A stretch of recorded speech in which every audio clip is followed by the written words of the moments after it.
বিক্রয় মূল্যের উপর 20% ক্ষতি হলে ক্রয় মূল্যের উপর শতকরায় ক্ষতি কত? এখানে যেহেতু বিক্রয় মূল্যের উপর 20% ক্ষতি বলছে, এবার ক্রয় মূল্যের উপর শতকরায় ক্ষতিটা বের করতে বলছে, তাহলে কি করব না, ধরি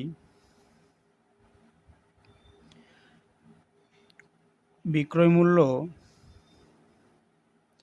যদি 100 টাকা হয়, যদি বিক্রয় মূল্য 100 টাকা হয় তাহলে ক্রয় মূল্য কত হবে? যেহেতু এখানে বলছে বিক্রয় মূল্যের উপর 20% ক্ষতি হচ্ছে, মানে কি, যে জিনিসটা বেশি টাকায় কিনে কম টাকায় বিক্রি করছে তাহলে তো ক্ষতি হবে। তাহলে ক্রয় মূল্য কত হবে না, ক্রয় মূল্য সমান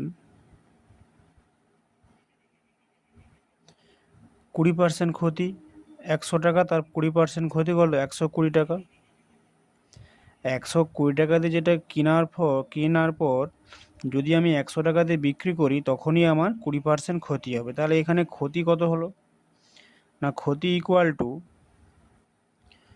ক্রয় মূল্য মাইনাস বিক্রয় মূল্য। তাহলে এখানে কত, 20 টাকা ক্ষতি হচ্ছে। এখানে তাহলে যেহেতু ক্রয় মূল্যের উপর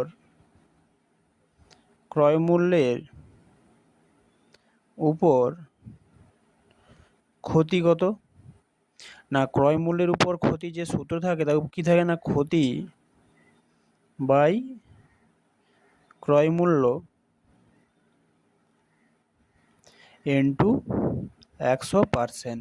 এবার এখানে ক্ষতি আমার যেহেতু 20, ক্রয় মূল্য 120 ইন্টু 100 যেমন থাকলো পার্সেন্টেজ, এই 0 2 6 12 2 3 50, 50/3%। তাহলে কত হবে?